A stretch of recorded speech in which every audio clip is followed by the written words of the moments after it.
Welcome to the Craftsman Interview. I'm Jim Connell, and I'm here with Brian Grano from Mickey Finn's. And the purpose of these interviews is just to share some thoughts from the business owners in town. And so thanks for joining me, Brian. Of course. Good to see you. Good to see you. How are things going? What is it, Tuesday the 31st? The governor just came out and said we've got another 30 days of this. So just kind of checking in, man, on what's going through your mind and how are you holding up?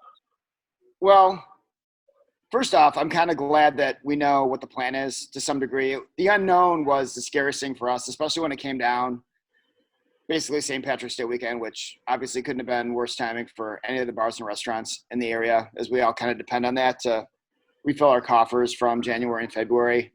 Right. So the anxiety level amongst all of us here in town, restaurant owners, and I'm sure in surrounding areas, was high anxiety, which we all have and we've all been dealing with. But now that we're 2 weeks into it, and the unnormal is becoming normal, which is weird. Like my routine is becoming normal, which in a completely unnormal situation. But I am glad we know and we have a plan. I'd rather be closed for a month and then, be able to rock it in May and June than, try to be open or forced to be open sooner than that. And then we have to flip back a few weeks later. I think that would be a disaster. So long story short, we're fine. It's kind of Armageddon for a lot of the part-time servers, bartenders, and, all of our heart goes out to those individuals because even with carry out, I mean, there's no work for the majority of any of the restaurants staff in town. That's been probably the toughest part. Right. What if you've trying to find a silver lining here? What have you learned through this process? Obviously, you guys are doing takeout and delivery before, but any ahas or anything that you think, man, we're going to implement this moving forward once we get back to quote unquote normal, whenever that is and whatever that is. Has there been any significant discoveries along the line? Yeah, I think, and I'm sure we're not alone. Mickey Finn's isn't alone in that. We're going through everything that we have here, cleaning, reorganizing, working on the summer menu. Like essentially putting a plan together that when we reopen, we could be a bigger, better, faster, taller, stronger, company. So we're kind of focused on that and using the present situation as kind of an excuse because we have a ton of time. We're basically doing carry out Tuesday through Sunday, 4 to 8 o'clock-ish, bottom line. So there's a lot of time in the day. So we're trying to take advantage of it. And this is a big place. There's things to do. I don't think we needed 6 weeks of it, but, there's the silver lining in there somewhere. We've really dialed in our takeout and our carry out and our delivery. It wasn't really one of our strengths, but, it's, life finds a way. And, you do it for 2 weeks and you get smarter way faster. Right. That makes sense. Yeah. One of the things that, you run a big operation, and you guys have had a great online presence through social media. You've always leveraged that. You have a great website and you have functionality on your website that is very, very good. Can you talk a little bit about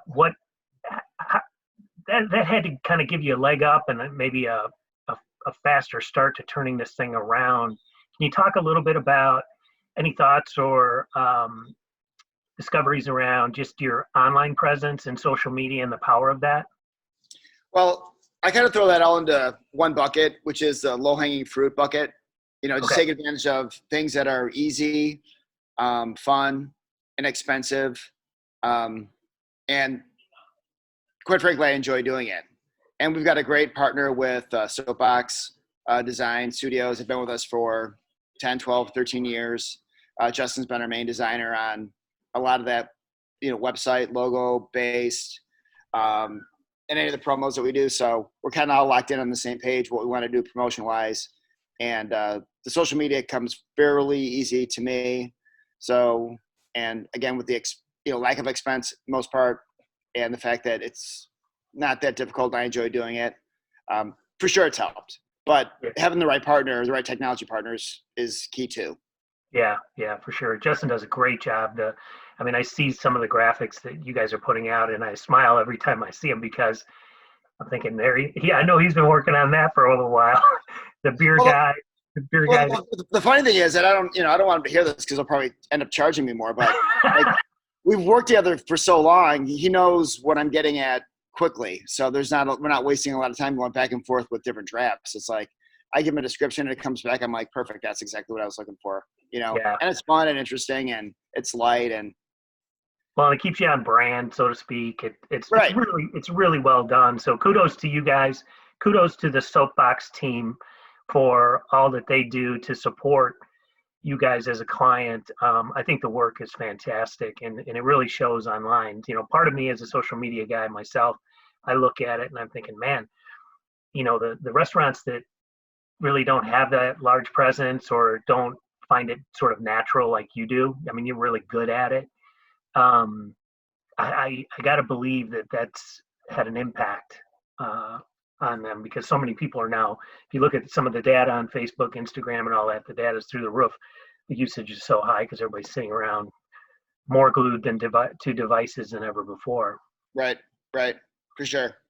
Do you have any, is there anything that you think is, from a restaurant perspective, that the public should know or that's maybe not being discussed that should be discussed? Or, I'm not trying to manufacture anything, but do you have anything you want to just tell the public, the Libertyville restaurants? I know there's a lot of gratitude. The video that you shared with me, I don't think it's been launched yet, but that was really cool idea. Is there anything you want to say to the public? Well, I mean, everybody's hurting and we're in like completely uncharted waters, but restaurants in particular, especially restaurants that weren't designed and built for carryout business. I mean, there's a lot of big places in town and you can never do enough to deliver your carryout business to ever really make a dent in what your projection is all about. And I don't want to speak for everybody, but I'm sure a lot of us are open, to be there for, Libertyville and the surrounding communities. Yep. B, to provide our kitchen staff with at least some income. It's not maybe full hours, but they're getting partial hours. So they're getting some money and then, to keep the brand out. I totally respect restaurants that just say, it's easier to shut down for a month than to open. We're not designed for this. I totally get that. But for us to get for us to get the kitchen guys some hours and then, we're donating every single tip we get on anything to the staff that we had to lay off. At least we'll be able to cut them some money every week with that. And we're getting stuff done at the restaurant. We're cleaning, dialing things in, gutting the bar, formulating our plan for the second half of the year, just trying to, I could sit home all day, but I'd go nuts. Right. Right. And I think a lot of us are in that same boat. We're trying to find the silver lining in a really bad situation, but for sure, any normal restaurant doing curbside or delivery, they're not making any money. They're doing this out of the, for their staff or just to be available. Right. Unless you have 3 people in the kitchen and you have a drive-through, you can't make money doing what we're doing. Right. But that doesn't mean we should do it, Yeah, exactly. Well, staying busy is, there's sort of, there's dignity in work, right? Right. And there's the psychological aspect of just keep running, keep doing what we do. Don't stop. I mean, that's been my mantra. That's why I'm doing these videos actually, is because I'm thinking, A, how can I help a little bit? And B, I just want to stay busy and keep doing what I'm doing. I've been fortunate to, keep doing what I'm doing, but there's a lot more time where you're just sitting around. I'm pretty social and out and about a lot, and I'm just obviously not doing that anymore. Right. But do you have, and this might be a little unfair, but you were talking about planning. Do you have anything in the works that you're excited about, like something that's maybe developed during this time, a special concert or any type of special events that are kind of brewing in your mind? No pun intended. Short answer, no. But I know a lot of the bands and local musicians that are in the area. I mean, that's been devastating too. It's hard to watch. I mean, their incomes have been slashed. Concerts have been cut. I mean, I guess at some point, the longer this thing drags on, I'd love to maybe do a virtual concert from here if the village would approve it. That's a cool idea. But, in particular, I just want to get back to the norm. I want my regulars back. I want happy hour on Friday. I want live music on the weekends. And then hopefully, the takeout delivery business that we've kind of gotten better at over the past couple of weeks will continue. I don't know if the new norm is going to be, more social distancing, or once we get the green light, everyone's just going to want to be social again because we've been trapped, for what will be 6 or 7 weeks when it's all said and done. Yeah, the human desire to get together and gather it's not going to go away. It might start out slow, but it's definitely not going to go away. I think we all know that we can eat and drink at home, but right. and for way cheaper. But we go out for the experience. Whether it's here local or somewhere else. We are social creatures, and hopefully, I think that's our nature. So I think it'll go back. It may not go back immediately, but it's definitely going to go back. Well, I've got a couple ideas that I want to share with you offline. In terms of, I interviewed Terry Wepler, our mayor, obviously, and we were brainstorming a couple ideas about gathering and stuff like that. And I have a couple things in mind that I'll share with you when the timing is right. I'm still trying to kind of collect my thoughts and get some input from everybody, but it has something to do with your place if you're open to it, and we can continue to talk about it. I'm always open to your crazy ideas.